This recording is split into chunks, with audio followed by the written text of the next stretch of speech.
আসসালামু আলাইকুম প্রিয় দেশবাসী। সাহেবের জানা যায় এখনও অগণিত মুসলিম গ্রাম আসছেন। সেই দৃশ্যটা আমি আপনাদের চেষ্টা করছি। ইলেকট্রনিক্স মিডিয়ার সাংবাদিকবৃন্দ আসছেন এবং সমাজের সর্বস্তরের মানুষের উপস্থিতি বলে দিচ্ছে আমরা এক কাতিমান পুরুষকে হারিয়েছি।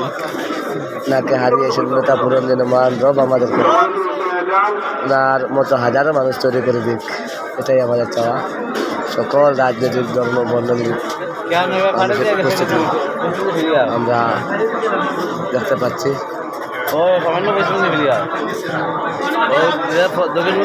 এত জনপ্রিয় মানুষ ছিলেন, কানাইঘাটের প্রত্যেকটা অঞ্চলে জানাজা হাজির হচ্ছেন। আমার আগে জানাজা হাজির হচ্ছেন। রাস্তাঘাট শিক্ষা প্রতিষ্ঠান নির্মাণে ওনার অংশগ্রহণ ছিল।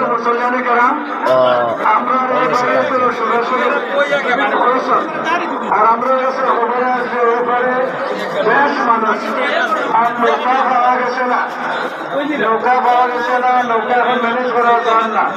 এখন এরা যে কিছু পর্যাপ্ত আমরা সুযোগ দেই, এরা সরে করতে। আর ডাহা থেকে আমরা আমির জামাতের প্রতিনিধি সরাসরি নাইবে আমি এটিএম আজহারুল ইসলাম স্যার, এরাও নদীর পারে পারে আইনি, এখন এরা আমরা পাইতাম।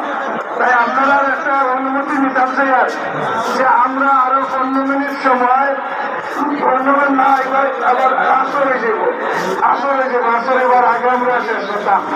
15 মিনিট সময় আমরা বাইরে আপনারা অনুমতি যদি দেন, ঠিক আছে। তাহলে আমরা এই যে বলে শুরু হবো ইনশাল্লাহ। ঠিক আছে, বললাম একবার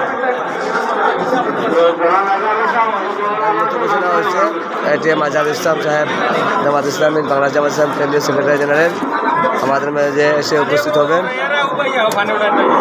জামাত ইসলামের কেন্দ্রীয় টিম আসছে হিসাবে জানা যায়। সম্মানিত